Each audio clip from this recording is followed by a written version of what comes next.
12 വർഷം, അതായത് 2014 ചാമ്പ്യന്മാരായതിനു ശേഷം ജർമ്മനി അവസാനമായിട്ട് ഒരു നോക്കൗട്ട് കളിക്കാൻ വേണ്ടി യോഗ്യത നേടുന്നത് ഈ വർഷമാണ്. ആ ഒരു മത്സരം തന്നെ ജർമ്മൻ ഫാൻസ് ഒരുപാട് ടെൻഷൻ അടിച്ച് കണ്ടൊരു മത്സരം. കാരണം ആദ്യം 30 മിനിറ്റിൽ തന്നെ ലീഡ് കൺസീഡ് ചെയ്യുന്നു. പിന്നീട് രണ്ടാമതൊരു സെക്കൻഡ് ഹാഫിൽ ഒരു ഗോൾ അടിച്ച് സമനില പിടിക്കുന്നു. പിന്നെ ഇഞ്ചുറി ടൈമിൽ ഒരു വിന്നർ ഗോൾ വരുന്നു. അങ്ങനെ മൊത്തത്തിൽ ഒരു ടെൻഷനൊടുവിൽ ഒരു വലിയ സന്തോഷത്തിലേക്കാണ് ജർമ്മൻ ഫാൻസ് കടന്നു ചെല്ലുന്നത്. കഴിഞ്ഞ 2 വേൾഡ് കപ്പ് എഡിഷനിൽ നിന്ന് വ്യത്യസ്തമായിട്ട് എന്ത് എക്സ് ഫാക്ടറാണ് ഈ ഒരു ടീമിനെ അടുത്ത റൗണ്ടിലേക്ക് ഇത്ര പെട്ടെന്ന് ക്വാളിഫൈ ചെയ്യാനുള്ള കാരണം? ഇപ്പോൾ ഈ എല്ലാ വേൾഡ് കപ്പ് നോക്കുകയാണെന്നുണ്ടെങ്കിൽ ഇപ്പോൾ 2014 അവർ അടിച്ചത്. അതിനുശേഷം 2018, 22 ഇപ്പോൾ ഈ നിൽക്കുന്ന വേൾഡ് കപ്പ് വരെ പലപ്പോഴും ജർമ്മൻ്റെ കളി കാണുമ്പോൾ എനിക്ക് ഫീൽ ചെയ്തിട്ടുള്ളത് എന്താണെന്ന് വെച്ചാൽ ആ ഒരു കൺവേർഷനിൽ മാത്രമേ അവർക്ക് പാളിച്ച് പറ്റാറുള്ളൂ. അവരുടെ ഗെയിം സ്റ്റൈല്, കാര്യങ്ങൾ, ഇതൊക്കെ നോക്കുകയാണെന്നുണ്ടെങ്കിൽ എപ്പോഴും ഇൻട്രസ്റ്റിംഗ് ആണോ, അറ്റാക്ക് പോയി കളിക്കുന്ന അങ്ങനത്തെ ഒരു ടീമാണ് ജർമ്മനി. അവരുടെ കളി കണ്ടിട്ട് നമുക്ക് ഒരിക്കലും ബോറടിക്കില്ല. പലപ്പോഴും പല മാച്ചുകളും ഗ്രൂപ്പ് സ്റ്റേജിൽ തോറ്റിട്ടുള്ളത് ചെറിയൊരു മാർജിൻ്റെ വ്യത്യാസത്തിൽ മാത്രമാണ്. ഒരു ഗോളോ അങ്ങനത്തെ ഒക്കെ വ്യത്യാസത്തിൽ, അല്ലെങ്കിൽ ബാക്കിയുള്ള ടീമിനെ അപേക്ഷിച്ചിട്ട് അവരുടെ റിസൾട്ടിനും കൂടി ഡിപ്പെൻഡ് ചെയ്തിട്ടൊക്കെ ആയിരുന്നു 2022 പരാജയപ്പെട്ടിട്ടുണ്ടായിരുന്നത്. അപ്പോൾ ജർമ്മനി അങ്ങനെ നോക്കുമ്പോൾ അവരുടെ കളി എപ്പോഴും ഓക്കെയായിരുന്നു. പക്ഷേ എപ്പോഴും ഫൈനൽ തേർഡിലുള്ള കൺവേർഷൻ അവരുടെ വീക്കായിരുന്നു. പക്ഷേ കുറോസാവക്കുള്ള മാച്ചിനെതിരെ നമ്മൾ ആ കൺവേർഷൻ കണ്ടു, വിച്ച് ഇസ് ഫൈൻ. കാരണം കുറോസാവിൻ്റെ നെക്സ്റ്റ് മാച്ച് നമ്മളാണ് ഇക്വഡോർ വേഴ്സസ് കുറോസാവ് 0-0 ആണ്. വേർ എൽ റൂം എന്ന് പറയുന്ന അവരുടെ ഗോൾ കീപ്പർ 15ഓളം സേവ് നടത്തിയിട്ടുണ്ട്. അപ്പോൾ അങ്ങനത്തെ ഒരു രാജ്യത്തിനെതിരെ അവർ എന്ത് ചെയ്തു, 7 ഗോളുകൾ സ്കോർ ചെയ്തിട്ടുണ്ടായിരുന്നു. ഇനി ഈ Germany versus Ivory Coast match വരികയാണെന്നുണ്ടെങ്കിൽ ഫസ്റ്റ് ഒരു 30 മിനിറ്റ്സിൽ തന്നെ ഗോൾ സ്കോർ ചെയ്യുന്നു. ഗോൾ സ്കോർ ചെയ്തതിന് ശേഷം നമ്മൾ ആക്ച്വലി നമുക്കുള്ള ഒരു ഫിയർ എന്താണെന്ന് വെച്ചാൽ, ലൈക്ക് നമ്മൾ കണ്ടതാണ് 2018 22 എന്താണ് ജർമ്മനിക്ക് സംഭവിച്ചതെന്നുള്ളത്. അപ്പോൾ വീണ്ടും ജർമ്മനി അതേ ഒരു സാഹചര്യത്തിലോട്ട് പോകും എന്നുള്ളതാണ്. പക്ഷേ ജർമ്മനി അതല്ല. ഞാൻ പറഞ്ഞിട്ടുണ്ടായിരുന്നു, പലരും പറയലുണ്ട് നെഗൽസ്മാന് ടാക്ടീസ് ഇല്ലാത്തൊരു ജർമ്മനിയാണ് ഈ കഴിഞ്ഞ മാച്ചിൽ കുറോസാവയ്ക്ക് എതിരെ കണ്ടെന്നുള്ളത്. പക്ഷേ എനിക്കത് അങ്ങനെ ഫീൽ ചെയ്തിട്ടില്ല. കാരണം നോക്കുകയാണെന്നുണ്ടെങ്കിൽ ആ സെൻട്രൽ ഓവർലോഡിങ് കറക്റ്റായിട്ട് ജർമ്മനിയുടെ നടക്കുന്നുണ്ട്. അത് ടാക്ടിക്സ് അവിടെ എവിഡൻ്റ് ആണ്. പക്ഷേ ആ ടാക്ടിക്സ് എപ്പോഴും ജർമ്മനിക്ക് ഉപകാരപ്പെടുന്നുണ്ടോ എന്നുള്ളത് മറ്റൊരു ക്വസ്റ്റ്യനാണ്. അതായത് സെൻട്രലി ഓവർലോഡ് നടക്കുന്നുണ്ട്. അതിൻ്റെ പ്രശ്നം എന്താണെന്നുള്ളത് ഞാൻ ആ പ്രശ്നത്തിലോട്ട് വരാം.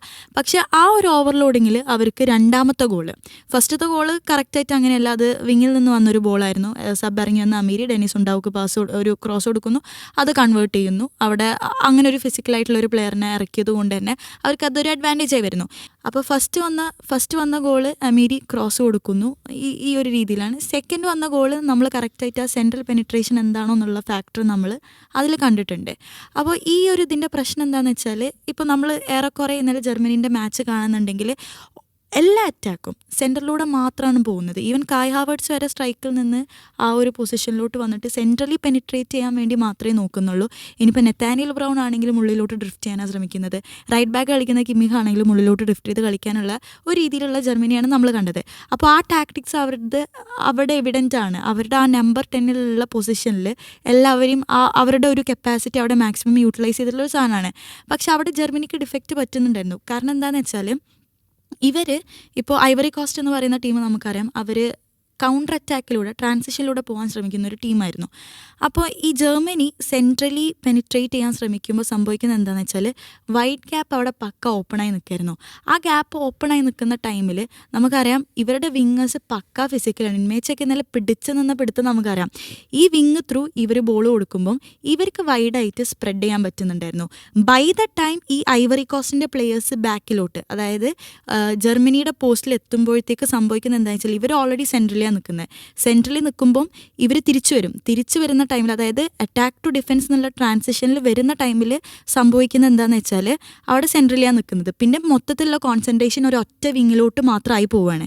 അതായത് എവിടെ നിന്നാണോ അറ്റാക്ക് വരുന്നത് ആ വിങ്ങിലോട്ടായി പോവുകയാണ്. അപ്പോൾ ആ ടൈമിൽ ഐവറി കോസ്റ്റിന് പെട്ടെന്ന് വിങ് സ്വിച്ച് ചെയ്ത് കഴിഞ്ഞാൽ അവർക്ക് വീണ്ടും അറ്റാക്ക് സുഖം. കാരണം ഓൾറെഡി ഡിഫെൻസിൻ്റെ എല്ലാ കോൺസെൻട്രേഷൻ ഇവിടെയാണ്. ഈ ഫ്ലാങ്ക് മൊത്തത്തിൽ ഈസിയായി നിൽക്കുന്ന ഒരു സാഹചര്യമായിരുന്നു. അപ്പോൾ അവിടെ ജർമ്മനിക്ക് പ്രശ്നം വരുന്നില്ല എന്ന് നമുക്ക് പറയാൻ പറ്റില്ല. പക്ഷെ അല്ലാത്ത പക്ഷം ജർമ്മനിയുടെ ആ സെൻട്രൽ പെനിട്രേഷൻ, ആ സെൻട്രലി ഓവർലോഡ് ചെയ്തിട്ടുള്ള ആ ടാക്ടിക്സ് കഴിഞ്ഞ മാച്ചിൽ വർക്കാവുന്ന കണ്ടു. ഈ മാച്ചിലും കണക്ക് വർക്ക് വന്ന് കണ്ടു. ഇനി എക്സ് ഫാക്ടർ എന്ന് പറയാന്നുണ്ടെങ്കിൽ കഴിഞ്ഞ മാച്ചത്തെ എക്സ് ഫാക്ടർ പറയുന്നുണ്ടെങ്കിൽ ഡെനിസ് ഉണ്ടാവിനെ പോലത്തെ ഒരു പ്ലെയറിനെ സബ്സ്റ്റിറ്റ്യൂട്ടായി ഇറക്കി. കായ് ഹാവർട്സ് മോശം എന്നുള്ളത് നമുക്ക് ഒരിക്കലും പറയാൻ പറ്റില്ല. പക്ഷേ കായ് ഹാവർട്സിൻ്റെ ഒരു ഇതെന്താണെന്ന് വെച്ചാൽ ആളൊന്നും കൂടി ഒരു ക്രിയേറ്റർ റോളിൽ ഒന്നും കൂടെ ആൾ തിളങ്ങി നിൽക്കുന്നൊരു പ്ലെയറാണ്. പക്ഷെ ആ ഒരു പ്രോപ്പർ നമ്പർ 9 ഉണ്ടല്ലോ, പലപ്പോഴും കായ് ഹാവർട്സ് ഒരു ഫോൾസ് 9 പൊസിഷനിൽ നമുക്ക് ഓക്കെ ആയിട്ട് തോന്നാറുണ്ട്. പക്ഷേ ഇന്നലത്തെ ഐവറി കോസ്റ്റിൻ്റെ ഡിഫൻഡേഴ്സ് എന്ന് പറയുന്നത് they were literally very strong. അവരേറ്റ് പിടിച്ച് നിൽക്കുക അല്ലെങ്കിൽ അവരുടെ ഇൻ ബിറ്റ്വീൻ റൺ നടത്തുക എന്ന് പറയുന്നത് അത്രയും ഫിസിക്കാലിറ്റി വേണം.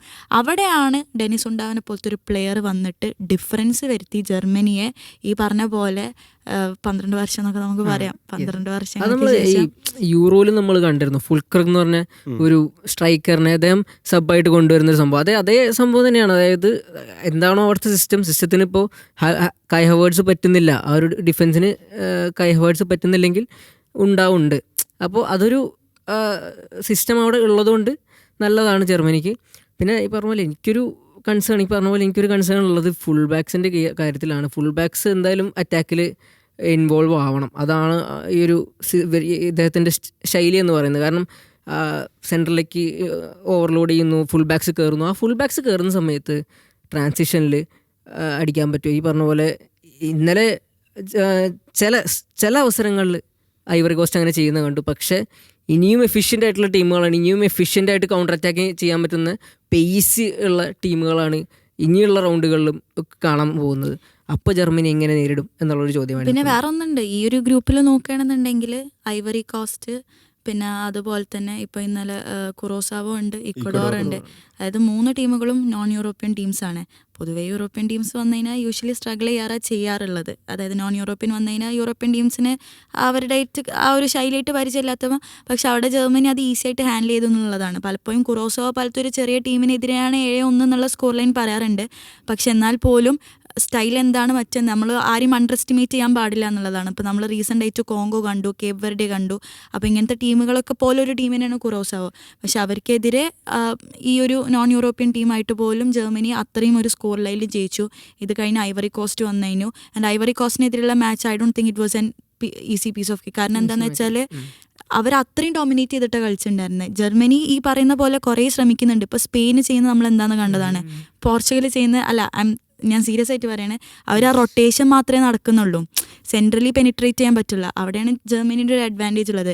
ഈ പറയുന്ന മുസിയാല, വിർട്സ്, ഇവരൊക്കെ എന്താണെന്ന് വെച്ചാൽ അതെ സ്മോൾ പേസ്. അതായത് ഞാൻ എപ്പോഴും വിശ്വസിക്കുന്നത് ഇങ്ങനത്തെ ടൈറ്റ് സ്പേസിൽ വരുമ്പം ഫിസിക്കാലിറ്റി ഉള്ള പ്ലേയേഴ്സിനേക്കാളും ഒരു പക്ഷേ ഉപകാരമായിട്ട് വരിക ടെക്നിക്കൽ ബ്രില്യൻസ് ആണ്. നമ്മൾ എത്ര ടാക്ടിക്സും കാര്യങ്ങളൊന്നും ഇറക്കിയിട്ട് കാര്യമില്ല.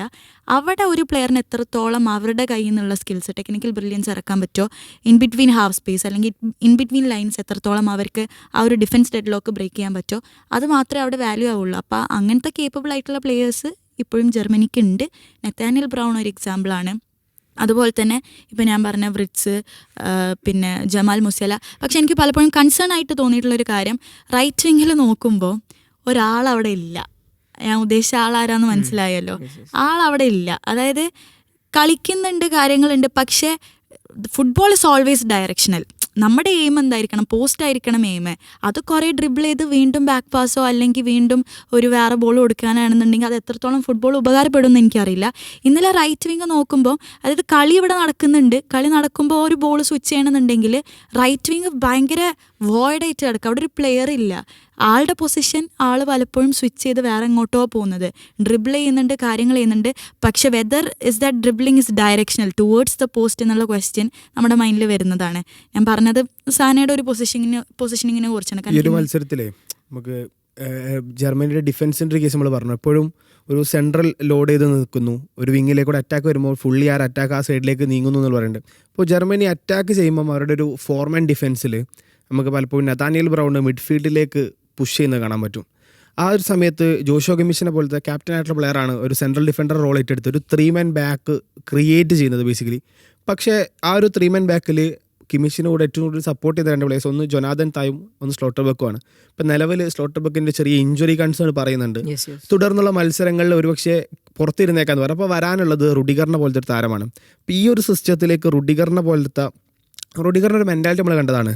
ഒന്നുകിൽ ഭയങ്കര സീരിയസ് ആണ് ആൾ, അല്ലെങ്കിൽ ഭയങ്കര ഒരു ഈസി ആയിട്ട് കോമഡി ആയിട്ട് കളീനെ ആ ഒരു 100% സ്പോർട്സ്മാൻ ആയിട്ട് എടുക്കാതെ ഒരു ജോക്ക് പോലെയൊക്കെ എടുക്കുന്ന പലപ്പോഴും കാണാറുണ്ട്. അപ്പോൾ ഇത്തരത്തിലുള്ളൊരു പ്ലെയർ ഈ ഒരു റിജിഡ് അല്ലെങ്കിൽ ഒരു സോൾഡായിട്ട് നിന്നുകൊണ്ടിരിക്കുന്ന ഒരു സിസ്റ്റത്തിലേക്ക് വരുമ്പോൾ ജർമ്മനിക്ക് അത് തുടർന്നുള്ള മത്സരങ്ങൾ എന്തെങ്കിലും പ്രശ്നങ്ങളാവാനുള്ള സാധ്യതയുണ്ടോ? ഓഫ് കോഴ്സ് സ്ലോട്ടർ ബാക്കിനെ മിസ് ചെയ്യുക എന്ന് പറഞ്ഞു കഴിഞ്ഞാൽ അത് വലിയൊരു മിസ് തന്നെയാണ്. അതായത് അദ്ദേഹത്തിൻ്റെ ഡിഫെൻസീവ് എബിലിറ്റി മാത്രമല്ല, ഏരിയൽ എബിലിറ്റി, ആ ഒരു സെറ്റ് പീസിലെ അദ്ദേഹത്തിൻ്റെ എബിലിറ്റി ഒക്കെ വലിയ ഇമ്പോർട്ടൻ്റ്. അതേപോലെ ഈ ഡിഫൻസിൽ റുഡിഗർ വരുമ്പോൾ ശരിയാണ് ഒരു കൺസേൺ ഉണ്ട്. കാരണം അദ്ദേഹം പഴയ റുഡിഗർ അല്ല, നമ്മൾ ചെൽസിയിൽ കണ്ട ആ ഒരു റുഡിഗർ അല്ല. ഇപ്പോൾ പല മത്സരങ്ങളിലും എന്താ പറയുക മിസ്റ്റേക്സ് വരുത്തുന്നുണ്ട്. അപ്പോൾ റയലിൻ്റെ കൂടെയുള്ള ക്ലബ് വേൾഡ് കപ്പിൽ ഒരു മിസ്റ്റേക്കിൽ നമ്മൾ കണ്ടതാണ്. അപ്പോൾ അതേപോലെ നിരവധി മിസ്റ്റേക്കുകൾ വരുത്തുന്നത്. അപ്പോൾ അത് ബിഗ് സ്റ്റേജസിൽ ഇങ്ങനെയുള്ള സില്ലി മിസ്റ്റേക്സ് വളരെ വലുതാണെന്ന് നമുക്കറിയാം. സോ റുഡിഗർ ഒരു കൺസേൺ ആണ്. പക്ഷേ സ്റ്റിൽ നാഷണൽ ടീമിന് വേണ്ടി കളിക്കുമ്പോൾ അദ്ദേഹം കുറച്ചും കൂടി സീരിയസ് ആണെന്ന് എനിക്ക് തോന്നുന്നത്. ആൻഡ് അതൊരു പ്രശ്നം ഉണ്ടാവില്ല. ഇതാണ്, അതായത് ജർമ്മനിക്ക് ഒരു കൺസേൺ, അതായത് കൺസേൺ അല്ല, ജർമ്മനിക്ക് ഉള്ളത് ജർമ്മനി വിൽ കൺസീഡ് ചെയ്യോ അവർ എന്തായാലും. കാരണം ഫസ്റ്റ് മാച്ചിൽ കൊറസാവിനോട് കൺസീഡ് ചെയ്തു, ഈ സെക്കൻഡ് മാച്ചിൽ ഐവറി കോസ്റ്റിനോട് കൺസീഡ് ചെയ്തു. അപ്പോൾ അവർ കൺസീഡ് ചെയ്യും. അവർക്ക് എന്താ നോക്കേണ്ടത്? ദേ ഷുഡ് സ്കോർ ചെയ്തുകൊണ്ടിരിക്കുക. അതാണ് അവർക്ക് ഏറ്റവും ഇമ്പോർട്ടൻ്റ് ആയിട്ട് നോക്കേണ്ടത്. സ്കോർ ചെയ്തുകൊണ്ടിരിക്കുക, കൺസീഡ് ചെയ്യോ അവർ. കാരണം അവരൊരു സ്റ്റൈൽ അങ്ങനെയാണ് വരുന്നത്. അതിന് കൂടുതൽ ഗോൾ അടിക്കുക, അതായിരിക്കും നാഗ്ൽസ്മാൻ്റെ ഒരു ചിന്ത ഐ തിങ്ക്. ഇപ്പോൾ ഈ ഒരു മത്സരത്തിൽ നമുക്കറിയാം, ഈ ഒരു മത്സരമല്ല, ഈ ജർമ്മനിയുടെ ഈ ഒരു വേൾഡ് കപ്പിൽ 2 മാച്ചസ് നമ്മളെടുക്കാം. ഫസ്റ്റ് മാച്ചിൽ കൊറസാവോ എന്നുള്ള ടീമിനെതിരെ ജർമ്മനി നന്നായി കളിച്ചു എന്നുള്ളതൊക്കെ ശരിയാണ്. പക്ഷേ ഡെന്നിസ് ഉണ്ടാവ് എന്നുള്ളൊരു പ്ലെയർ സബ്സ്റ്റിറ്റ്യൂട്ടായിട്ട് വരുമ്പോൾ ആളുണ്ടാക്കിയൊരു ഇമ്പാക്റ്റ് ഉണ്ട്. അസിസ്റ്റുകൾ കൊടുക്കുന്നു, ഗോളുകൾ വരുന്നു, കൂടുതൽ ജർമ്മനിയുടെ അറ്റാക്ക് ഒന്നുകൂടി സ്ട്രെങ്തൻ ചെയ്യപ്പെട്ടു. രണ്ടാമത്തെ മത്സരത്തിലും അതെ, ആൾ വരുമ്പോൾ കളിയിലൊരു ഇമ്പാക്റ്റ് കുറച്ച് കൂടുതലാണ്. നമുക്കവിടെ ഒരു കെ ഹവാർഡ്സിന് പകരം ആൾ വരുമ്പോൾ കുറച്ചൊരു അറ്റാക്കിംഗ് ഒന്നും കൂടി ഒരു സ്ട്രോങ് ആയി മാറി നമ്മൾ കാണുന്നുണ്ട്. ഈ ഒരു മൊമെൻറ്റം മെയിൻറ്റെയിൻ ചെയ്യുന്ന ഒരു താരത്തെ അടുത്തൊരു മത്സരത്തിൽ സ്റ്റാർട്ടിംഗ് ലെവലിലേക്ക് കൊണ്ടുവരാനുള്ള സാധ്യതകളുണ്ടോ? പ്രത്യേകിച്ച് ഇക്വഡോറിൻ്റെ സെൻട്രൽ ഡിഫൻഡേഴ്സ് നമുക്കറിയാം. ഒന്ന് പിയറി ഹെൻകാപ്പയും മറ്റൊന്ന് വില്യം പാച്ചുമാണ്. 2 നല്ല സ്ട്രോങ് ആയിട്ടുള്ള 2 പ്ലേയേഴ്സാണ്. ഈ ടീമിനെതിരെ എത്രത്തോളം ഇയാളൊരു സ്റ്റാർട്ടിംഗ് ലെവലിലേക്ക് വരും? എനിക്ക് തോന്നുന്നത് എന്താണെന്ന് വെച്ചാൽ ലെറ്റ് ഡെന്നിസ് ഉണ്ടാവും be there in the substitution. കാരണം എന്താണെന്ന് വെച്ചാൽ ഇപ്പോൾ ഐവറി കോസ്റ്റ് അല്ല, കുറോസാവോക്കെതിരെയുള്ള മാച്ചിൽ അവർ ഓൾറെഡി ഡെന്നിസ് ഉണ്ടാവ് വരുന്നതിൻ്റെ മുമ്പ് തന്നെ ആധിപത്യം നിലനിർത്തിയ ടീമിൻ്റെ കൂടെയാണ് ആ മാച്ചിൽ ഡെന്നിസ് ഉണ്ടാവ് ഇറങ്ങിയത്. പക്ഷേ ഈ മാച്ചിൽ അങ്ങനെയല്ല. അപ്പോൾ ആൾക്കൊന്നും കൂടി ഇമ്പാക്റ്റ് ക്രിയേറ്റ് ചെയ്ത് സാധനം ഇതാക്കാൻ പറ്റി. പക്ഷേ ഒരു പക്ഷേ മേ ബി ആൾ ഫസ്റ്റ് തന്നെ ഇറങ്ങുക എന്നുണ്ടെങ്കിൽ അത്ര ഫ്രഷ് ലെഗ്സ് നമുക്ക് കിട്ടണമെന്നില്ല. ഇപ്പോൾ കൈ ഹവാർഡ്സ് പെർഫോമിംഗ് അല്ല എന്ന് നമുക്ക് പറയാൻ പറ്റുമോ? ആ ഒരു കൺവേർഷൻ എവിടെയോ ആ ഒരു ഡിഫൻഡേഴ്സിന് മറികടന്ന് പോകാൻ പറ്റുന്നില്ല എന്നേ ഉള്ളൂ. ആ ഒരു ഫിസിക്കാലിറ്റി വരുമ്പം അതൊരിക്കലും ആളുടെ ഒരു ആളുടെ ഒരു കളി സ്റ്റൈൽ വെച്ചിട്ടാണ് ആ ഒരു സംഭവം അവിടെ സംഭവിക്കുന്നത്. അപ്പോൾ കായ് ഹാവർട്സ് ഒരിക്കലും ഒരു മോശം പ്ലെയർ ആണ് നമുക്ക് ജർമ്മനിയിൽ നിന്ന് പറയാൻ പറ്റില്ല. പല ടൈമിലും ജർമ്മനിയെ സഹായിച്ചിട്ടുള്ള പ്ലെയറാണ്. അപ്പോൾ എനിക്ക് തോന്നുന്നു ഡെന്നിസ് ഉണ്ടാവോ ഇങ്ങനെ ഒരു സൂപ്പർ സബ്ബായിട്ട് തന്നെ നിൽക്കട്ടെ. കാരണം ഫ്രഷ് ലെഗ്സ് വരുമ്പോൾ അത് എത്രത്തോളം ഒരു ടീമിനെ ഹെൽപ്പ് ചെയ്യും എന്നുള്ളത് നമുക്കറിയാം. കാരണം നോർമൽ സ്റ്റേജിലാണെങ്കിലും അത് ഹെൽപ്പ് ചെയ്യും. നമ്മൾ ഈ 2026 വേൾഡ് കപ്പിക്ക് വരുമ്പോൾ തന്നെ നമ്മൾ പറയണ്ടായിരുന്നു ഹീറ്റ് ഒരു കൺസേൺ ആണ്, ക്ലൈമറ്റ് ഒരു കൺസേൺ ആണെന്നൊക്കെ പറയുന്നുണ്ടായിരുന്നു. അപ്പോൾ ടയേർഡ്നെസ് ഒരു കൺസേൺ ആണ്. അതായത് എതിർ ടീമുകൾക്ക് ഡിഫെൻസിന് ടയേർഡ്നെസ് ഒരു കൺസേൺ ആണ്. ആ സമയത്തേക്ക് ഉണ്ടാവിനെ പോലൊരു പ്ലെയർ, അദ്ദേഹത്തിന് പാസ് ചെയ്യാൻ പറ്റും, റൺ ചെയ്യാൻ പറ്റും, അതേപോലെ ഫിനിഷ് ചെയ്യാൻ പറ്റും, ഏരിയൽ എബിലിറ്റി അത്യാവശ്യമുണ്ട്.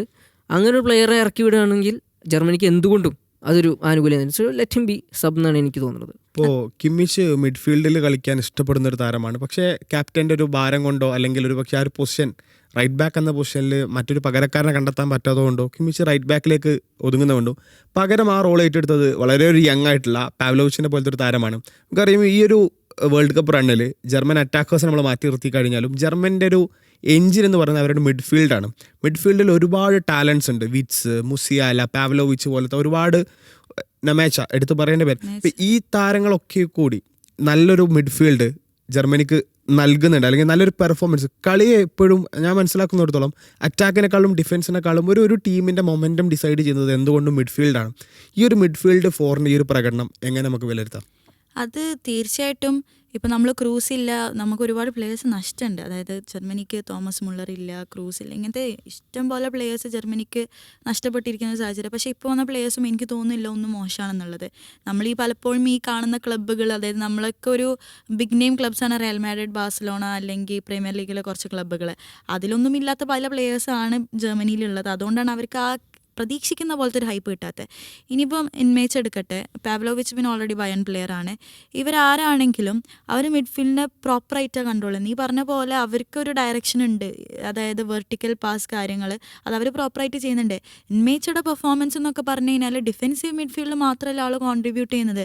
കുറോസാവോക്കെതിരെയുള്ള മാച്ച് എടുക്കുക, ആളുടെ സ്കോറിങ് കണ്ടു, ബ്രില്യൻ്റ് ആയിട്ടുള്ള ഒരു, നമുക്ക് SJ സ്റ്റൈലൊക്കെ അറിയില്ലേ, ബ്രിച്ച് SJ ആ ഒരു വൈബിലൊക്കെ ആൾ എത്രയോ ഷോട്ട്, ഇനിയിപ്പോൾ ഈ മാച്ചിൽ എടുക്കട്ടെ എത്രയോ പ്രാവശ്യം ആൾ ട്രൈ ചെയ്യുന്നുണ്ട് 18 യാർഡ് ബോക്സിൻ്റെ പുറത്ത് നിന്ന്, പെനാൽറ്റി ബോക്സിൻ്റെ ഉള്ളിൽ നിന്നും കൂടിയല്ല 18 യാർഡ് ബോക്സിൻ്റെ പുറത്ത് നിന്ന് എത്രയോ ബ്രില്യൻറ്റ് ട്രൈസ് ആൾ ചെയ്യുന്നുണ്ട്.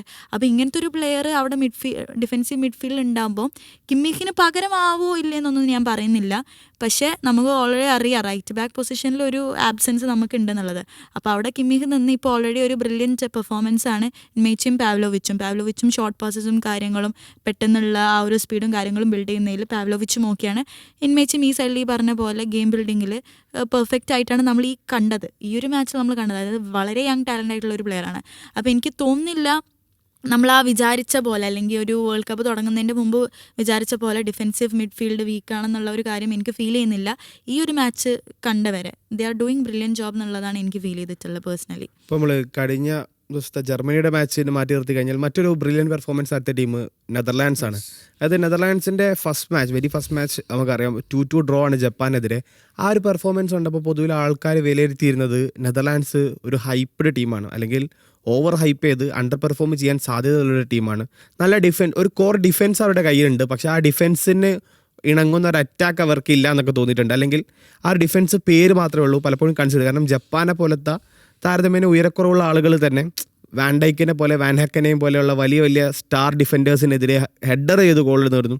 അപ്പോൾ അത്തരത്തിലൊരു കൺസേൺ നമുക്ക് നെതർലാൻഡ്സിൻ്റെ കാര്യത്തിലുണ്ടായിരുന്നു. മറുപുറത്ത് നെതർലാൻഡ്സ് നേരിട്ടത് സ്വീഡനാണ്. സ്വീഡൻ നമുക്കറിയാം ഗ്രൂപ്പ് സ്റ്റേജിൽ 5-1 എന്നുള്ള ഒരു വലിയൊരു മാർജിനിൽ തുനീഷ്യയെ അടിച്ചു തകർത്ത് വന്നൊരു ടീമായിരുന്നു. അപ്പോൾ ഈ രണ്ട് ടീമുകൾ ഏറ്റുമുട്ടുമ്പോൾ സ്വാഭാവികമായിട്ടും ആളുകളൊരു ബിഗ് മാച്ച് പ്രതീക്ഷിച്ചു, ഒരു 2-2 ഡ്രോ അല്ലെങ്കിൽ 2-3 ഒരു ബിഗ് വിൻ, അങ്ങനെ ഒരു രീതിയിലേക്ക് പ്രതീക്ഷയെടുത്ത് മത്സരം ഒരു 1 സൈഡഡ് ആവും നമ്മൾ കണ്ടു. From the beginning Netherlands throughout അറ്റാക്കായിരുന്നു, വിങ്ങുകളിലൂടെ അറ്റാക്ക് ചെയ്യുന്നു, സെൻട്രൽ മിഡ്ഫീൽഡിലൂടെ അറ്റാക്ക് ചെയ്യുന്നു. ഏതൊരു വിങ്ങിലും ഡോമിനേറ്റ് ചെയ്തത് ഈ ഒരു മത്സരത്തിൽ. ആ ഒരൊറ്റ ഗോള്, സ്വീഡൻ്റെ ഒരു ഗോള് മാറ്റി നിർത്തി കഴിഞ്ഞ് കഴിഞ്ഞാൽ പ്യൂർലി മത്സരം നെതർലാൻഡ്സിൻ്റെ കയ്യിലായിരുന്നു. ഈ ഒരു മത്സരത്തിൽ നെതർലാൻഡ്സിന് വന്നൊരു അപ്രോച്ചിലെ മാറ്റം എന്താണ് ബേസിക്കലി ഫസ്റ്റ് മാച്ചിനെ കമ്പയർ ചെയ്യുമ്പോൾ? അതിൽ ഏറ്റവും വലിയ മാറ്റം എന്ന് പറയുന്നത് ബ്രയാൻ ബ്രോബിയുടെ ഇൻക്ലൂഷനാണ്. അപ്പോൾ ഈ റൊണാൾഡ് കോമൻ എന്ന് കോച്ച് പറയുമ്പോൾ അദ്ദേഹം എന്താണോ, അതായത് പ്രായോഗികത, അതായത് പിച്ചിൽ എന്താണോ വേണ്ടത് അതിനനുസരിച്ച്, അതായത് എതിർ ടീം എന്താണോ അതിനനുസരിച്ച് മാറ്റങ്ങൾ വരുത്തി. അതായത് ഒരു സിസ്റ്റം എന്ന് പറയാൻ അദ്ദേഹത്തിന് ഒരു സിസ്റ്റം ഇല്ല. അതായത് ചിലപ്പോൾ കഴിഞ്ഞ മത്സരത്തിൽ ഗോളടിച്ച് അത്യാവശ്യം നല്ല പെർഫോമൻസ് കാഴ്ചവെച്ച സമ്മർവിലിനെ സബ് ചെയ്യാൻ അദ്ദേഹം തീരുമാനിക്കുകയാണ്. എന്നിട്ട് ബ്രയാൻ ബ്രോബി, ആദ്യമായിട്ടാണ് അദ്ദേഹം ലോകകപ്പ് കളിക്കുന്നത്, ബ്രയാൻ ബ്രോബിയെ കൊണ്ടുവരുന്നു. അപ്പോൾ അവിടെ കണ്ടത് അദ്ദേഹത്തിന് എന്താണോ ആ സിസ്റ്റം, അതായത് ആ ടീമിനെ എന്താണോ, എതിർ ടീമിനെ എങ്ങനെ ടാക്കിൾ ചെയ്യണം എന്നുള്ളത് അദ്ദേഹം നോക്കി. അതായത് ജപ്പാൻ്റെ എതിരെ ആകുമ്പോൾ അവർ ടെക്നിക്കൽ പ്ലെയേഴ്സാണ്, അതുകൊണ്ട് ടെക്നിക്കൽ പ്ലെയർ ആയിട്ടുള്ള മലയനെ സെൻട്രൽ ഫോർവേഡ് കളിപ്പിച്ചു. ഇപ്പോൾ വന്നപ്പോൾ സ്വീഡൻ്റെ ഡിഫൻഡേഴ്സ് എന്ന് പറയുന്നത്, അല്ലെങ്കിൽ സ്വീഡൻ്റെ പ്ലെയേഴ്സ് എന്ന് പറയുന്നത് ഭയങ്കര ഫിസിക്കാലിറ്റി ഉള്ള പ്ലെയേഴ്സാണ്, ഭയങ്കര ഫിസിക്കലി ഡോമിനേഷൻ ഉള്ള പ്ലെയേഴ്സാണ്. അവിടെ ഫിസിക്കലി ഡോമിനൻ്റ് ആയിട്ടുള്ള ഹോൾഡപ്പ് ചെയ്യാൻ പറ്റിയ സ്ട്രൈക്കറായിട്ടുള്ള ബ്രയാൻ ബ്രോബിയെ കൊണ്ടുവന്നു. അപ്പോൾ അതാണ് അദ്ദേഹം വരുത്തിയ ഏറ്റവും വലിയ മാറ്റം. ബ്രയാൻ ബ്രോബി വരികയും ചെയ്തു. ഫസ്റ്റ് ഗോളിനെല്ലാം അദ്ദേഹത്തിന് എന്തിനാണ് കൊണ്ടുവന്നതെന്നുള്ള കാരണം കണ്ടു. അതായത് ലോങ് ബോൾ വരുന്നു, ബ്രയാൻ ബ്രോബി അത് ഹോൾഡപ്പ് ചെയ്യുന്നു, എന്നിട്ടാണ് അത് ഗാക്പോയിലേക്ക് പോകുന്നതും ഗാക്പോയിൻ്റെ ഒരു ക്രോസ് വരുന്നതും പിന്നെ ബ്രോബി ഗോൾ നേടുന്നു. അപ്പോൾ അവിടെ സ്വീഡൻ്റെ ചെറിയൊരു മിസ്റ്റേക്ക് ഉണ്ട്. അങ്ങനെ ഒരു ഗ്രൗണ്ടർ ക്രോസാണ് വരുന്നത്. അത് ഗാക്പോയിൻ്റെ ഒരു സ്കില്ലും അതുപോലെ സ്വീഡൻ്റെ ഒരു ഡിഫൻസീവ് മിസ്റ്റേക്ക് ഉണ്ട്. പക്ഷേ ആ ഹോൾഡപ്പിലേക്കാണ് അവിടെ ഫുൾ മാർക്ക് കൊടുക്കേണ്ടത്. ബോൾ വരുന്നു, അദ്ദേഹം ഹോൾഡപ്പ് ചെയ്യുന്നു. അത് നമ്മൾ ത്രൂ ഔട്ട് ദ മാച്ച് ആ ഒരു സംഭവം കണ്ടു. ഒറ്റ ടേൺ കൊണ്ട് ആ ഡിഫൻഡറിനെ പുഷ് ചെയ്തിട്ടാണ് ബ്രയാൻ ബ്രോബി പന്തെടുത്ത് പോകുന്നതൊക്കെ. അപ്പോൾ അതാണ് ഏറ്റവും വലിയൊരു മാറ്റം വന്നതെന്ന് നമുക്ക് പറയാനുള്ളത്. അപ്പോൾ റൊണാൾഡ് കോമൻ ഇനിയുള്ള മത്സരങ്ങൾ ചിലപ്പോൾ അടുത്ത മത്സരത്തിൽ ചിലപ്പോൾ ബ്രോബിനെ ഇറക്കിയെന്ന് വരില്ല. കാരണം ആ മാച്ചിന് എന്താണോ വേണ്ടത് അതിനനുസരിച്ച് ചെയ്യും. പിന്നെ ഡിഫെൻസീവ് മിസ്റ്റേക്സ് അദ്ദേഹം കഴിഞ്ഞ മാച്ച് കഴിഞ്ഞപ്പോൾ തന്നെ പറഞ്ഞിട്ടുണ്ടായിരുന്നു. അത് കഴിഞ്ഞ് പ്രസ് കോൺഫറൻസിൽ പറഞ്ഞു ഡിഫെൻസീവ് മിസ്റ്റേക്സ് ഞങ്ങൾക്ക് ഉണ്ടായിട്ടുണ്ട്. അത് നെത്തനാക്കി ഇറക്കിയതിന് കുറേ ആൾക്കാർ സംസാരിച്ചിരുന്നു, എന്തുകൊണ്ടാണ് നെത്തനാക്കി ഇറക്കിയത്, അങ്ങനെ ഇറക്കാൻ പാടില്ല. ബട്ട് അദ്ദേഹം പറഞ്ഞു ഞാൻ റിഗ്രറ്റ് ചെയ്യുന്നില്ല. അത് ഞാൻ അവിടെ ഞാൻ ചെയ്യാൻ ഉദ്ദേശിച്ചത് ഡിഫെൻസീവായിട്ട് ആ ഒരു 2-1 ലീഡ് നിർത്താനും നോക്കിയത്. പക്ഷേ ഇൻഡിവിജ്വൽ മിസ്റ്റേക്സ് ഞങ്ങൾക്ക് സംഭവിച്ചു എന്നുള്ളത് അദ്ദേഹം സമ്മതിക്കുകയും ചെയ്തു. ആൻഡ് അത് ഒഴിവാക്കണമെന്നും അദ്ദേഹം സമ്മതിക്കുക. അത് ഈ കഴിഞ്ഞ മത്സരത്തിൽ ഇൻഡിവിജ്വൽ മിസ്റ്റേക്സ് കുറവായിരുന്നു. ആൻഡ് അവർ ആ ലീഡ് എന്താ പറയുക, ഗോൾ അടിക്കാൻ അവസരം കിട്ടി അവരടിക്കുന്നു. അതുതന്നെയാണ് ഇപ്പോൾ ഈ നമ്മൾ സ്റ്റാറ്റ്സ് എടുത്ത് നോക്കിയാൽ തന്നെ 99+ ഗോൾസ് ഉണ്ട് ഈ ഒരു കൊമാൻഡ് അണ്ടറിൽ. സെക്കൻഡ് സ്റ്റിൻറ്റിൽ 99+, 100+ ഗോൾസ് ഓൾറെഡി ഉണ്ട് നെതർലാൻഡ്സിന്. അപ്പോൾ അവർ ഒറ്റ സിഗ്നലാണ് ഗോൾ അടിക്കുക.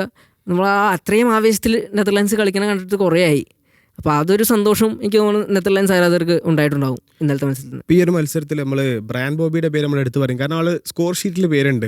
അതിലപ്പുറത്തേക്ക് കോഡി ഗാക്പോയുടെ പേര് നമ്മൾ ചർച്ച ചെയ്യേണ്ടതാണ്. കാരണം അത്ര നല്ലൊരു ക്ലബ് സീസൺ കഴിഞ്ഞല്ല ആൾ വരുന്നത്. ഓൾറെഡി ലിവർപൂൾ എന്ന ടീം അണ്ടർ പെർഫോമിംഗ് ആയിരുന്നു. അർനെ സ്ലോട്ട് എന്നുള്ള പരിശീലകനായിട്ട് ടാറ്റിക്സ് ഒരുപാട് വിമർശനങ്ങൾ കേട്ടിരുന്നു. അതുപോലെ തന്നെ ഒരു ഇൻഡിവിജ്വൽ പ്ലെയർ എന്ന നിലക്ക് ഏറ്റവും വിമർശനങ്ങൾ കേട്ട ഒരു ലിവർപൂൾ താരങ്ങളിൽ ഒരാളായിരുന്നു ഗാക്പോ. പക്ഷേ ഗാക്പോ ഈ ഒരു വേൾഡ് കപ്പിലേക്ക് സ്റ്റേജിലേക്ക് വരുമ്പോഴും ആളുകൾക്ക് പ്രതീക്ഷ കുറവായിരുന്നു. കാരണം ഈ ഒരു അണ്ടർ പെർഫോമിങ് സ്റ്റാറ്റ്സും വെച്ചിട്ട് ആൾ വേൾഡ് സ്റ്റേജിൽ എന്തുണ്ടാക്കുമെന്നുള്ളത്. പക്ഷേ റൊണാൾഡ് കോമൻ എന്ന പരിശീലകൻ്റെ കയ്യിൽ കിട്ടുമ്പോൾ എല്ലാം തേച്ചു മിനുക്കി നല്ല ഒത്തൊരു പ്ലെയറായിട്ടാണ് ആളെ ഫീൽഡിലേക്ക് ഇറക്കുന്നത്. അത് കഴിഞ്ഞ മത്സരത്തിൽ നമ്മൾ കണ്ടു. സ്വീഡനെ പോലത്തെ നന്നായി തിരിച്ച് അറ്റാക്ക് ചെയ്യാൻ സാധ്യതയുള്ളൊരു ടീമിനെതിരെ ഒരൊറ്റ മിസ്റ്റേക്ക് പോലും വരുത്തിയില്ല എന്നുള്ള തരത്തിൽ, അതായത് ആ അറ്റാക്കിംഗ് സൈഡിൽ അയാളുടെ ഒരു ഫ്ലാങ്കിൽ അയാൾ ഏറ്റവും കംപ്ലീറ്റ് പ്ലെയറായിട്ട് കളിക്കുന്ന നമ്മൾ കണ്ടു. എങ്ങനെ ഉണ്ടായിരുന്നു ഗാക്പോയുടെ ഒരു മൊത്തത്തിലൊരു പെർഫോമൻസ് ഈ ഒരു കോഡി ഗാക്പോനെ മാത്രമല്ല നോക്കുകയാണെന്നുണ്ടെങ്കിൽ ഇപ്പം നമ്മൾ ഈ ക്ലബ്ബിൽ പെർഫോം ചെയ്തില്ല എന്ന് പറഞ്ഞ ലിവർപൂൾ പ്ലേയേഴ്സാണ് ഇപ്പം ഈ ഒരു വേൾഡ് കപ്പ് സ്റ്റേജിൽ അടിപൊളിയായിട്ട് പെർഫോം ചെയ്യുന്നത്. ഗ്രാവൻബർഗ്, Gakpo, Virgil van Dijk, Isaac, ഇങ്ങനത്തെ പ്ലേയേഴ്സൊക്കെ ബ്രില്യൻറ്റ് പെർഫോമൻസ് ആണ്. ലിവർപൂളിൽ പെർഫോം ചെയ്തില്ല, അതായത് പല പ്ലേയേഴ്സും ക്ലബ്ബിൽ പെർഫോം ചെയ്തില്ല എന്നുള്ള നാഷണൽ ടീമിന് വേണ്ടി വരുമ്പോൾ they are playing for it, അവരുടെ ടീമാണ്. ഇനി കോഡി ഗാക്പോൻ്റെ ഒരു പെർഫോമൻസ് നോക്കുകയാണെന്നുണ്ടെങ്കിൽ നമ്മൾ നിരന്തരം പറഞ്ഞുകൊണ്ടിരുന്ന സാധനമാണ്. അതായത് ആൾ ഗോൾ അടിക്കാൻ ശ്രമിക്കുന്ന പല മൂമെൻറ്റ്സ്. ഇനിയിപ്പോൾ ജപ്പാനെതിരെയുള്ള മാച്ചാണെന്നുണ്ടെങ്കിലും ആൾക്ക് ആ ഒരു ഒരു ടിപ്പിക്കൽ സാധനം, ആൾക്ക് ആ ഒരു ഒറ്റ സാധനം തന്നെ, അതായത് വരുന്നു, ഇൻസൈഡ് കട്ട് ചെയ്യുന്നു, സ്കോർ ചെയ്യാൻ ശ്രമിക്കുന്നു. ഇതാൾ വിടില്ല. ഇത് ലിവർപൂളിൻ്റെ മാച്ച് കാണുമ്പോൾ ഞാൻ സ്ഥിരമായിട്ട് എല്ലാവരും, ഞാൻ മാത്രമല്ല കാണുന്നവരെല്ലാവരും സ്ഥിരമായിട്ട് കാണുന്ന സാധനമാണ്. ആൾ ആ വിങ്ങിലൂടെ പോവും, ഉള്ളിൽ ഇൻസൈഡ് കട്ട് ചെയ്യാൻ നോക്കും, ഗോൾ കീപ്പർ എവിടെയാണ് ആ പൊസിഷനിങ്ങിനനുസരിച്ച് ഫസ്റ്റ് പോസ്റ്റോ സെക്കൻഡ് പോസ്റ്റോ അയാൾ അറ്റംപ്റ്റ് ചെയ്യും. ഇത് നിരന്തരം ചെയ്തുകൊണ്ടിരിക്കുന്ന ഒരു ഗാക്പോനെ നമ്മൾ ഫസ്റ്റ് ജപ്പാൻ്റെ മാച്ചിലും കണ്ടു, സെക്കൻഡ് മാച്ചിൽ വന്നു. സെക്കൻഡ് മാച്ചിൽ പക്ഷേ ആ കൺവേർഷൻ കറക്റ്റായിട്ട് വന്നു. ഇൻസൈഡ് കട്ട് ചെയ്തു. നമ്മൾ ആ ഫ്ലോറിൽ വെച്ചിട്ടാണ് ആ മാച്ച് ആ ഗോൾ കണ്ടിട്ടുണ്ടായിരുന്നത്. ഇൻസൈഡ് കട്ട് ചെയ്തു. അപ്പോൾ തന്നെ നമ്മൾ പറയുണ്ടായി ഇത് ടിപ്പിക്കൽ ഗാക്പോ സ്റ്റൈല് ഓക്കെ ആയി എന്നുള്ള സാധനം നമ്മൾ പറഞ്ഞു.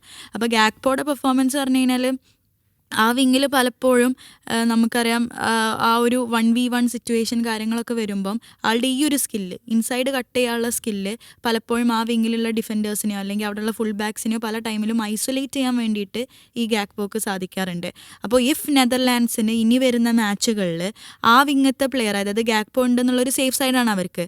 അപ്പോൾ എൻ്റെ ഒരു ഒബ്സർവേഷനിൽ എനിക്ക് മനസ്സിലായത് എന്താണെന്ന് വെച്ചാൽ ഇഫ് നെതർലാൻഡ്സിന് ഇനി വരുന്ന മാച്ചിൽ, അതായത് ആ ഒരു വിങ്ങിൽ അവർക്ക് ഗാക്പോന് ഒരു 1v1 സിറ്റുവേഷനിൽ ഒരാളെ ഐസൊലേറ്റ് ചെയ്യാൻ പറ്റുകയാണെന്നുണ്ടെങ്കിൽ ഗാക്പോക്ക് അത് ഈസി ആയിട്ട് അതിനുള്ളൊരു സിറ്റുവേഷൻ ബാക്കി പ്ലേയേഴ്സും കൂടെ ഈ സൈഡിൽ കണ്ടെത്തണം. അപ്പോൾ അത് ത്രൂ ഇനിയും നിരന്തരം അറ്റാക്ക് വന്നുകൊണ്ട് നിൽക്കും എന്നുള്ളതാണ് എനിക്ക് ഫീൽ ചെയ്തിട്ടുള്ളത്. ഗാക്പോ ഓൾറെഡി കാണിച്ചു കഴിഞ്ഞു. ഈ ലിവർപൂളിൽ ഗാക്പോ ഫസ്റ്റ് വന്നപ്പോൾ ഉണ്ടായിരുന്ന ആ ഒരു പെർഫോമൻസ് പോലെയാണ് എനിക്ക് പേഴ്സണലി തോന്നിയത്. അതായത് നേടിയ ഫസ്റ്റ് ഗോൾ, ടാപ്പിൻ ഗോൾ, അതായത് ആ പൊസിഷനിലേക്ക് ഗാക്പോ ആദ്യമായി ലിവർപൂളിൽ നേടുന്ന ഗോൾ അങ്ങനത്തെ ഒരു ഗോളാണ്. ഒരു ക്രോസ് വരുന്നു, അദ്ദേഹം ബാക്ക് പോസ്റ്റിൽ നിന്നു അത് ഗോളാക്കുന്നു. അതേപോലെ രണ്ടാമത്തെ ഗോൾ ഈ യുണൈറ്റഡിനെതിരെ അന്ന് നേടിയൊരു ഗോൾ ഉണ്ടായിരുന്നു, കട്ട് ബാക്ക് ചെയ്യുന്നു, അടിക്കുന്നു. അപ്പോൾ എനിക്ക് അദ്ദേഹത്തിന് അതിൻ്റെ ആ ഒരു സിറ്റുവേഷൻ കിട്ടി, 1v1 സിറ്റുവേഷൻ കിട്ടി. അതേപോലെ അദ്ദേഹത്തിന് ഗോൾ അടിക്കാനുള്ളൊരു അവസരം അവരുണ്ടാക്കി കൊടുത്തു, അവരടിച്ചു, അദ്ദേഹം അടിച്ചു. ഇപ്പോൾ നമ്മൾ നെതർലാൻഡ്സിൻ്റെ കാര്യം ഡിസ്കസ് ചെയ്യുമ്പോൾ എപ്പോഴും ഡിഫൻസിൻ്റെ കാര്യം നന്നായി ചർച്ച ചെയ്യും. കാരണം ബിഗ് നെയിംസ് ആണ് അവിടെ ഉള്ളത്. അതുപോലെ തന്നെ അറ്റാക്കിൻ്റെ കേസാണ് ഇപ്പോൾ ഈ ഒരു വേൾഡ് കപ്പ് തുടങ്ങിയ ശേഷം ഡിസ്കസ് ചെയ്യുന്നത്. കാരണം അവർ സ്കോർ ചെയ്യുന്നു. ഇപ്പോൾ 2 മത്സരം കൊണ്ട് തന്നെ 7 ഗോളുകൾ അടിക്കുക എന്ന് പറഞ്ഞു കഴിഞ്ഞാൽ ആ ടീമിൻ്റെ അറ്റാക്ക് അത്ര സ്ട്രോങ് ആണ്. പക്ഷേ നമ്മൾ ഇതിൻ്റെ രണ്ടിനും ഇടയിലുള്ള ആ മിഡ്ഫീൽഡിനെ പറ്റി സംസാരിക്കേണ്ടതുണ്ട്. കാരണം ആ മിഡ്ഫീൽഡ് എന്ന് പറഞ്ഞു കഴിഞ്ഞാൽ 3 ക്ലബ്ബുകളുടെ 3 സ്റ്റാർ പ്ലെയേഴ്സാണ്. ഒന്ന് ബാർസലോണയുടെ ഫ്രാങ്കി ഡിയോങ് ആണ്, മറ്റൊന്ന് ലിവർപൂളിൻ്റെ ഗ്രാൻബർഗ് ആണ്, മറ്റത് റെയിൻഡിയേഴ്സ് ആണ് മാഞ്ചസ്റ്റർ സിറ്റിയുടെ. ഈ 3 താരങ്ങൾക്കും ഇൻഡിവിജ്വലി നന്നായി കളിക്കുന്ന താരങ്ങളാണ്. അവരെ ഒരു ടീമായിട്ട് ഒരുമിച്ചൊരു മിഡ്ഫീൽഡർ, നമ്മൾ എപ്പോഴും പോർച്ചുഗലിൻ്റെ മിഡ്ഫീൽഡിനെ പറ്റിയും സ്പെയിനിൻ്റെ മിഡ്ഫീൽഡിനെ പറ്റിയും ഫ്രാൻസിൻ്റെ മിഡ്ഫീൽഡർമാരെ പറ്റിയൊക്കെ സംസാരിക്കുമ്പോൾ വിട്ടുപോകുന്ന 3 പേരുകളാണ്. കാരണം ഇവരുടെ ഡിഫൻസിനെ പറ്റി നമ്മളെപ്പോഴും ചർച്ച ചെയ്യുന്നതുകൊണ്ടായിരിക്കും. ഈ ഒരു 3 താരങ്ങൾ, അതിൽ ഗ്രാൻബർഗിൻ്റെ പേര് നമ്മൾ എടുത്തു പറയണം. നേരത്തെ പറഞ്ഞ പോലെ തന്നെ ലിവർപൂൾ അത്ര നല്ല സീസണോ നല്ല കാര്യങ്ങളോ അല്ലെങ്കിൽ നല്ല സ്റ്റാറ്റ്സോ ആയിരുന്നില്ല ഗ്രാൻബർഗ് ഉണ്ടായിരുന്നു. എന്നാലും ഫസ്റ്റ് മത്സരത്തിലേക്ക് വരുമ്പോൾ ജപ്പാനെതിരെ 2 ഗോളുകൾക്കും വഴിയൊരുക്കുന്നു. ഒരു ഇൻഡിവിജ്വലി നല്ലൊരു ബ്രില്യൻ പെർഫോമൻസ് ആയിരുന്നു. ഈ ഒരു മത്സരത്തിലേക്ക് വരുമ്പോഴും അവരുടെ ഒരു മിഡ്ഫീൽഡിലെ കോർഡിനേഷൻ, ആ 3 താരങ്ങൾ തമ്മിലൊരു കെമിസ്ട്രി ഉണ്ട്. ഒരാൾ അറ്റാക്കിലേക്ക് പോകുമ്പോൾ മറ്റൊരാൾ ആ ഒരു പൊസിഷൻ കവർ ചെയ്യുന്നതും തിരിച്ചു വരുമ്പോൾ അതിനനുസരിച്ച് മൊമെൻ്റ് മെയിൻറ്റെയിൻ ചെയ്യുന്നതൊക്കെ ഉണ്ട്. എങ്ങനെ ഉണ്ടായിരുന്നു ഈ ഒരു 3 മിഡ്ഫീൽഡർമാരുടെ പെർഫോമൻസ്? എനിക്ക് പേഴ്സണലി തോന്നുന്നത് ഈക്വലി ബ്രില്യൻ്റ് ആണ് അവർ. അതായത് ഈക്വലി ഡിഫെൻസീവിൽ കേപ്പബിൾ ആണ്, ഈക്വലി ഹോൾഡിങ്ങും കേപ്പബിൾ ആണ്, ഈക്വലി അറ്റാക്കിലും ഇവർ കേപ്പബിൾ ആണ്. അപ്പോൾ അത് തന്നെയാണ് ഇവരുടെ ആ റൊട്ടേഷൻ ഭയങ്കര നിർണായകമായിരിക്കും ഈ ഒരു വേൾഡ് കപ്പിൽ വരുമ്പോൾ. കാരണം അതായത് പക്ഷേ ഇന്നലത്തെ മാച്ചിൽ എനിക്ക് ചെറുതായിട്ടൊരു തോന്നിയത് എന്താണെന്ന് വെച്ച് കഴിഞ്ഞാൽ ഈ മിഡ്ഫീൽഡിൻ്റെയും ഡിഫൻസിൻ്റെയും ഇടയിൽ വരുന്ന ഗ്യാപ്പിൽ ചില സമയങ്ങളിൽ, അത് ഫസ്റ്റ് ഹാഫിലാണ് കൂടുതൽ കണ്ടത്, സ്വീഡൻ്റെ പ്ലെയർ പന്ത് കൈവശം ആൾക്ക് ലഭിക്കുകയും പിന്നെ അത് ആ ഒരു അറ്റാക്കിലേക്ക് പോവുകയും ഇസാക്കിൻ്റെയിലേക്കോ യോക്കറസിൻ്റെയിലേക്കോ പന്ത് എത്തുകയും ചെയ്യുന്നു. അപ്പോൾ ആ ഒരു സംഭവം ജപ്പാൻ കൂടെയുള്ള മാച്ചിലും കണ്ടു. അതായത് ഇവരെപ്പോഴാണോ ഓപ്പൺ ആവാൻ തീരുമാനിക്കുന്നത്, അതായത് ഗോളടിക്കാൻ തീരുമാനിക്കുന്നത് അല്ലെങ്കിൽ ഓപ്പൺ ആവാൻ തീരുമാനിക്കുന്നത്, ആ സമയത്ത് ഈ ഒരു ഗ്യാപ്പിൽ എക്സ്പ്ലോയിറ്റ് ചെയ്യാൻ എതിർ ടീമുകൾക്ക് പറ്റുന്നുണ്ട്. പക്ഷേ every tactic has A flow എന്ന് പറയില്ല. അതായത് അത് നമുക്ക് എല്ലാം 100% കംപ്ലീറ്റ് ആയിട്ട് ചെയ്യാൻ പറ്റില്ല. സോ അതൊരു ഫ്ലോ ആയിരിക്കാം. അത് ഡിഫെൻസ് അതിനുള്ള എന്താ പറയുക, അത് റെഡിയാക്കി എടുക്കേണ്ടി വരും. ബട്ട് അവരുടെ മിഡ്ഫീൽഡിൻ്റെ കേസ് പറയുകയാണെങ്കിൽ ഈ 3 പേരും ഭയങ്കര ഇമ്പോർട്ടൻ്റ് ആയിരിക്കും. ചില മത്സരങ്ങൾ ചിലപ്പോൾ അറ്റാക്കേഴ്സിന് ഗോൾ അടിക്കാൻ പറ്റാത്ത അവസരങ്ങൾ വരുമ്പോൾ ഇവരുടെ നിന്ന് ഗോൾ നമുക്ക് പ്രതീക്ഷിക്കാം. ഒരു ലോങ് റേഞ്ചറൊക്കെ അടിക്കാൻ പറ്റിയ പ്ലെയേഴ്സാണ് ഇവരൊക്കെ. സോ അത് നമുക്ക് പ്രതീക്ഷിക്കാം. പിന്നെ മാത്രമല്ല ബെഞ്ചിലും ഉണ്ട് ഗസ്റ്റിൽ, കൂപ്പ് മെയിനേഴ്സ് എന്ന് പറയുന്ന പ്ലെയേഴ്സൊക്കെ. ഇവർക്കിപ്പോൾ പറ്റുന്നില്ല, ഈ 3 പേർക്ക് പറ്റുന്നില്ലെങ്കിൽ ഇത്രയും കൂടി ഫിസിക്കലായിട്ടുള്ള പ്ലെയേഴ്സാണ് ഇവർ 3 പേര് വരാനിരിക്കുന്നത്. അപ്പോൾ അവർക്കും ഓപ്പർച്യൂണിറ്റി ലഭിക്കും. കഴിഞ്ഞ മത്സരത്തിലും ഡിയോങ്ങിനെയും ഗ്രാവൻബർച്ചിനെയും അദ്ദേഹം മാറ്റിയിട്ട് കൂപ്പ് മെയിനേഴ്സിനെയും ഗസ്റ്റിലിനെയും കൊണ്ടുവന്നു. കൂടുതൽ ഫിസിക്കലായിട്ടുള്ള പ്ലേയേഴ്സ്, അത് മിഡ്ഫീൽഡ് കുറച്ചും കൂടി ഡോമിനേറ്റ് ചെയ്യുന്ന അദ്ദേഹത്തിന് തോന്നിക്കഴിഞ്ഞാൽ ഓപ്ഷൻസ് ഉണ്ട്. അതാണ് എനിക്ക് ഇപ്പോഴും പറയാനുള്ളത്. നെതർലാൻഡ്സിൻ്റെ കയ്യിൽ ഓപ്ഷൻസ് ഉണ്ട്, റൊട്ടേറ്റ് ചെയ്ത് കളിക്കാനുള്ള പ്ലെയേഴ്സ് ഉണ്ട്. അത് ഈ ഒരു വേൾഡ് കപ്പിൽ ഭയങ്കര നിർണായകമായിരിക്കും. കാരണം ഈ കണ്ടീഷൻസും ഒക്കെ നിർണായകമായിരിക്കും. ഈ ലോ ബ്ലോക്കൊക്കെ വരുമ്പോൾ കുറച്ച് എന്തെങ്കിലും ഒരു ക്രിയേറ്റിവിറ്റി ഉണ്ടാക്കണമെങ്കിൽ ഈ ഗ്രാവൻബർക്കൊക്കെ ഈ ടേൺ ചെയ്ത് കളിക്കുന്ന പ്ലെയേഴ്സാണ്. ഒരു ഒറ്റ ടേണിൽ ഒരു കൗണ്ടർ അറ്റാക്ക് സ്റ്റാർട്ട് ചെയ്യാൻ പറ്റുന്ന പ്ലെയേഴ്സാണ്. അപ്പോൾ അതൊക്കെ നല്ല ഇമ്പോർട്ടൻ്റ് പിന്നെ ആയിരിക്കും. എനിക്ക് ഫീൽ ചെയ്തിട്ടുള്ള ഒരു സംഭവം എന്ന് വെച്ചാൽ ഈ ഡിയോങ് എന്ന് പറയുന്ന പ്ലെയർ ഇനി ബാർസലോണയിലാണെങ്കിലും ആൾ അണ്ടർ റേറ്റഡ് ആണ്. പെഡ്രിൻ്റെ ആ ഒരു ഷാഡോ വരുമ്പോൾ നെതർലാൻഡ്സിൽ വരുമ്പോൾ ആൾക്കൊരു സെയിം സിറ്റുവേഷൻ ആണ്. കാരണം ഇന്നലത്തെ ഒരു മാച്ച് നോക്കുകയാണെന്നുണ്ടെങ്കിൽ ടെമ്പോ പലപ്പോഴും കൺട്രോൾ ചെയ്യുന്ന ഡിയോങ് ത്രൂ ആണ് ഒരു സ്പൈറൽ വെബിൻ്റെ സെൻറ്റർ പോയിന്റ് ഒന്നും അറിയില്ല. ആ ഒരു രീതിയിലായിരുന്നു ഡിയോങ് ഇന്നലെ ഹാൻഡിൽ ചെയ്തിരുന്നത്. എല്ലാ പാസും ഒരു സൈഡിൽ നിന്ന് ഒരു ഫ്ലാങ്കിലേക്ക് സ്വിച്ച് ചെയ്യുന്നത് അല്ലെങ്കിൽ ഡയറക്റ്റ് സെൻട്രലി പെനിട്രേറ്റ് ചെയ്യാൻ ശ്രമിക്കുന്നൊക്കെ ഡിയോങ് എന്ന് പറയുന്ന പ്ലെയറാണ്. പക്ഷേ ഈ പറഞ്ഞ പോലെ ബാർസലോണയിലെ ഒരു പെഡ്രിൻ്റെ ഷാഡോയിൽ ആൾ വീണ്ടും അണ്ടർ റേറ്റഡ് ആയി പോകുന്നു. ഇവിടെ വന്നിട്ടും ആളുടെ ഒരു ആളെ കുറിച്ച് ആരും ചർച്ച ചെയ്യുന്നില്ല. നമ്പേഴ്സ് നമ്പേഴ്സ് വരുന്നില്ല, പക്ഷെ അദ്ദേഹം കളിക്കുന്നുണ്ട്, ടെമ്പോ കൺട്രോൾ ചെയ്യുന്നുണ്ട്. ഈ സമയത്ത് ചിലപ്പോൾ ഈ ഗോളുകൾക്കുള്ള തേർഡ് പാസ് ആയിരിക്കും അദ്ദേഹത്തിൻ്റെ. അതായത് ഒരു പാസ് പോകുന്നു, പിന്നെ മറ്റാൾ അസിസ്റ്റ് ചെയ്യുമ്പോൾ ആൾക്ക് അസിസ്റ്റ് വരുന്നു, ഗോൾ അടിക്കാൻ ഗോൾ വരുന്നു, പക്ഷെ സ്റ്റാർട്ട് ചെയ്യുന്നത് ഡിയോങ് ആയിരിക്കും. ആ ഒരു സിറ്റുവേഷൻസ് എനിക്ക് തോന്നുന്നു ഇവിടെയും ഉണ്ട്. അത് പലപ്പോഴും ആ ഒരു പൊസിഷന്റെ കാര്യം. അതായത് ഫുട്ബോളിൽ എപ്പോഴും അണ്ടർ റേറ്റഡ് നമ്മൾ വിളിക്കുന്ന പ്ലെയേഴ്സിൽ അതൊരു ഡിഫൻസീവ് മിഡ്ഫീൽഡർ ആയിരിക്കും. നമുക്ക് സെർജിയോ ബുസ്കറ്റ്സ് ആയാലും അതുപോലെ ആ ഒരു പൊസിഷനിൽ കളിക്കുന്ന താരങ്ങൾ, കസമീറോ ആയാലും, കസമീറൊക്കെ നമ്മൾ ടാക്കിളുകളും മറ്റൊക്കെ അത്ര സ്കോർ ബോർഡിൽ വരാത്തത് കൊണ്ട് തന്നെ നമ്മൾ ആളുടെ ഒരു പങ്കാളിത്തം ഒരു എന്താണെന്ന് ചർച്ച ചെയ്യാം. അതുപോലത്തെ ഒരു താരമാണ് ഈ ഡിയോങ്ങിന്. പക്ഷെ ഞാൻ മനസ്സിലാക്കുന്നത് ഈ ഒരു 3 മിഡ്ഫീൽഡേഴ്സും ഈക്വലി വേഴ്സറ്റൈൽ ആയതുകൊണ്ട് തന്നെ പൊസിഷൻ സ്വിച്ച് ചെയ്ത് ഇവർക്ക് കളിക്കാൻ പറ്റും. അറ്റാക്കിങ്ങിലേക്ക് പോകണോ എന്നാൽ ഡിയോങ് പൊക്കോ, അടുത്ത ആൾ ഡിഫൻസീവിലേക്ക് വരും. അപ്പോൾ അതുകൊണ്ട് തന്നെ ഒരുപക്ഷെ ഇനിയുള്ള തുടർന്നുള്ള മത്സരങ്ങളിൽ ഡിയോങ്ങിന്റെ പേരുകൾ നമുക്ക് സ്കോർ ഷീറ്റിൽ കാണാം. എടുത്തു പറയാനുള്ളത് വേറെ സംഭവം എന്ന് വെച്ച് കഴിഞ്ഞാൽ റൈറ്റ് ബാക്ക് ആയിട്ടുള്ള ഡംഫ്രീസ് അറ്റാക്ക് ചെയ്യും, അത് നമുക്ക് ഉറപ്പാണ്, അറ്റാക്കറാണ്. ആ സമയത്ത് റൈറ്റ് ബാക്ക് കവർ ചെയ്യാൻ പറ്റിയ പ്ലെയേഴ്സാണ് ഇവർ 3 പേർക്കും റൈറ്റ് ബാക്ക് കളിച്ച് ശീലമുള്ള പ്ലെയേഴ്സാണ്. സോ അവർക്ക് 3 പേർക്കും ഒരു പൊസിഷനിൽ വയ്ക്കാം. ഗ്രാവൻബർഗ് ഈ സീസണിൽ റൈറ്റ് ബാക്ക് ഇറങ്ങി വന്നിട്ടൊക്കെ ഉണ്ട്. സോ അതാണ് പറഞ്ഞത്. അപ്പോൾ ഇവരൊക്കെ വെർസറ്റൈലാണ്. ഇത്രേ ഉള്ളൂ. സ്റ്റാറ്റിസ്റ്റിക്കലി ബ്രില്യൻ്റ് ആവില്ല, പക്ഷെ ഫുട്ബോളിൽ അവർ ബ്രില്യൻ്റ് ആണെന്നുള്ളതാണ്. ഇപ്പോൾ ഇവരുടെ ഗ്രൂപ്പ് നമ്മളൊന്ന് ചർച്ച ചെയ്യേണ്ടതുണ്ട്. കാരണം ഇവരുടെ ഗ്രൂപ്പ് എന്ന് പറഞ്ഞു കഴിഞ്ഞാൽ 3 ടീമുകളുടെയും അവസ്ഥ നമ്മൾ നോക്കണം. ഫസ്റ്റ് മത്സരം 5-1 ജയിച്ച സ്വീഡൻ 2ാം മത്സരത്തിൽ അതേ സ്കോർ ലൈനിൽ തോൽക്കുന്നു. അത് ഗോൾ ഡിഫറൻസ് 0.3. ജപ്പാൻ നമുക്കറിയാം ആദ്യ മത്സരം നെതർലാൻഡ്സിൻ്റെ 2-2 സമനിലയിൽ പിടിക്കുന്നു. എന്നിട്ട് അടുത്ത മത്സരം ഇന്ന് രാവിലെ ഇപ്പോൾ നടന്ന് കഴിഞ്ഞ അവസാനിച്ച മത്സരത്തിൽ ഒരു വലിയ ജയം, ഒരു ബിഗ് മാർജിനിൽ തുനീഷ്യ 4-0 എന്നുള്ള മാർജിനിൽ തുനീഷ്യ മറിയും. അതുപോലെ തന്നെ തുനീഷ്യ ഓൾറെഡി മീൻസ് നമുക്കറിയാം സ്റ്റാറ്റിസ്റ്റിക്കലി അവർ പുറത്താണ്. 9 ഗോളാണ് 2 മത്സരത്തിൽ നിന്ന് കൺസീഡ് ചെയ്തത്. തുനീഷ്യ മാറ്റി നിർത്താം. നെതർലാൻഡ്സ് ആണെങ്കിൽ 2-2 ഡ്രോക്ക് ശേഷം ഒരു 5-1 എന്നുള്ള ബിഗ് മാർജിൻ വിന്ന് നടത്തുന്നു. അവരും 4 പോയിന്റ്സിലാണ്. അതുപോലെ ഈ 3 ടീമും ഈക്വലി അടുത്ത റൗണ്ടിലേക്ക് പോകാനുള്ള സാധ്യതകൾ നിലനിൽക്കുന്നുണ്ട്. അപ്പോൾ എന്തായിരിക്കും ഈ ഒരു ഗ്രൂപ്പിലെ സാധ്യത? അവസാന മത്സരത്തിലേക്ക് വരുമ്പോൾ ആരായിരിക്കും ഒരു ഗ്രൂപ്പ് ചാമ്പ്യൻ ആവാനുള്ള സാധ്യത? അതായത് ഈ പറഞ്ഞ പോലെ നമ്മൾ 5-1 എന്ന് പറഞ്ഞേക്കാളും +4 ഗോൾ ഡിഫറൻസിലാണ് നെതർലാൻഡ്സ് ജയിച്ചത്, +4 ഗോൾ ഡിഫറൻസിലാണ് ജപ്പാനും ജയിച്ചത്. അപ്പോൾ രണ്ടുപേർക്കും ഈക്വൽ ഓപ്പർച്യൂണിറ്റിയാണ് ലാസ്റ്റ് മാച്ചിൽ പോകുമ്പോൾ. പക്ഷേ ഓപ്പോണൻസ് വ്യത്യാസമുണ്ട്. നെതർലാൻഡ്സിന് തുണീഷ്യ ഉള്ള കോൺഫിഡൻസ് മൊത്തം പോയിട്ടാവും ആ മാച്ചിന് വരിക. സ്വീഡൻ ആണെങ്കിൽ എങ്ങനെയെങ്കിലും ആ ഒരു 5-1 എന്നാലും അവർക്കൊരു കോൺഫിഡൻസ് ഉണ്ടായിരിക്കും, എങ്ങനെയെങ്കിലും നമുക്ക് തിരിച്ചടിക്കാൻ പറ്റും. 3 പോയിന്റ് ഉണ്ട് ഓൾറെഡി. അപ്പോൾ എനിക്ക് തോന്നുന്നത് നെതർലാൻഡ്സ് വിൽ ബി 1. സെക്കൻഡ് പ്ലേസിനായിരിക്കും ഈ ഒരു ഇതിൽ ഏറ്റവും വലിയൊരു ബാറ്റിൽ വരാൻ പോകുന്നത് ജപ്പാൻ ഓർ സ്വീഡൻ. എന്താണ് ഉറക്കം തോന്നുന്നത്? ആരായിരിക്കും ഒരു ഗ്രൂപ്പ് ചാമ്പ്യൻ ആവാനുള്ള സാധ്യതകൾ?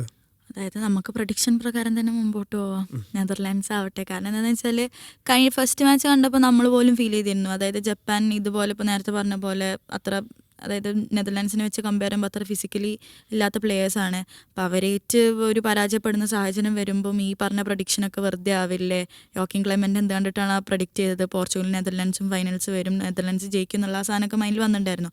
പക്ഷേ ഈ മാച്ച് കണ്ടതോടുകൂടി എല്ലാ തരത്തിലുള്ളൊരു ഫുട്ബോളും നമ്മൾ നെതർലാൻഡ്സിൻ്റെ സൈഡിൽ നിന്ന് കണ്ടു. പലതരത്തിൽ ഇപ്പോൾ ഈ പറഞ്ഞ പോലെ കോമൻ്റ് പിന്നെ പണ്ടേയുള്ള പ്രത്യേകതയാണ് ആളത്ര റിജിഡ് സിസ്റ്റം ആൾ പ്രിഫർ ചെയ്യാറില്ല. എന്താണോ കളിക്ക് വേണ്ടത് ആൾ അതിനനുസരിച്ച് മാറ്റങ്ങൾ വരുത്താറുണ്ട്. അപ്പോൾ ഈ മാച്ചിൽ നമ്മളത് കണ്ടു, ആ ഒരു ഫ്ലെക്സിബിലിറ്റി അല്ലെങ്കിൽ അവരിൽ നിന്ന് നമ്മൾ കാണാൻ വേൾഡ് കപ്പിന് മുമ്പ് കാണാൻ ആഗ്രഹിച്ച എലമെൻറ്റ്സ് ഈ മാച്ചിൽ ത്രൂ ഔട്ട് ഉണ്ടായിരുന്നു. ഇനിയിപ്പോൾ ഡിഫൻസ് ആണെങ്കിലും പിന്നെ ഈ പറഞ്ഞ പോലെ ഈ ഡിഫൻസ് മിഡ്ഫീൽഡ് ഗ്യാപ്പ് എന്ന് പറയുന്നത് ഇപ്പോൾ എനിക്ക് തോന്നുന്നു ഒരു കാര്യം ചെയ്യുമ്പോൾ നമ്മളൊരു കാര്യം കോംപ്രമൈസ് ചെയ്യണം. അവർ അറ്റാക്ക് ചെയ്യുമ്പോൾ ഓരോ ഇപ്പോൾ ബിസിനസ്സിൽ തന്നെ നമ്മൾ പറയുന്ന റിസ്ക് എടുക്കുമ്പോൾ അതിനനുസരിച്ചുള്ള റിസ്ക് ടേക്കിങ് അതാണ്. അത് അവിടെ അറ്റാക്ക് ചെയ്യുമ്പോൾ ഓട്ടോമാറ്റിക്കായിട്ട് ഇവിടെ കുറച്ചൊരു ഡിസഡ്വാൻറ്റേജും എല്ലാം നോക്കിക്കഴിഞ്ഞാൽ നമുക്ക് ഫുട്ബോൾ മൊത്തത്തിൽ എല്ലാ ഗ്രൗണ്ടും കവർ ചെയ്യാൻ പറ്റില്ല. അപ്പോൾ 11 പ്ലേയേഴ്സ് അല്ലേ ഉള്ളൂ. അപ്പോൾ ആ ഒരു സംഭവം നോക്കുകയാണെന്നുണ്ടെങ്കിൽ അതിലെനിക്ക് ഈ ഒരു കാരണം കൊണ്ടാവും ഒരു അറ്റാക്ക് പോയതുകൊണ്ട് അതിനുള്ള ബെനിഫിറ്റ് അവർക്ക് കിട്ടി. അവൾ ഗോൾ സ്കോർ ചെയ്തു, 5 എന്നുള്ളൊരു സ്കോർ ലൈനിലെത്തി. അപ്പോൾ ആ ഒരു എലമെൻറ്റ് നമുക്ക് നെതർലാൻഡ്സിൽ കാണാൻ സാധിച്ചിട്ടുണ്ട്.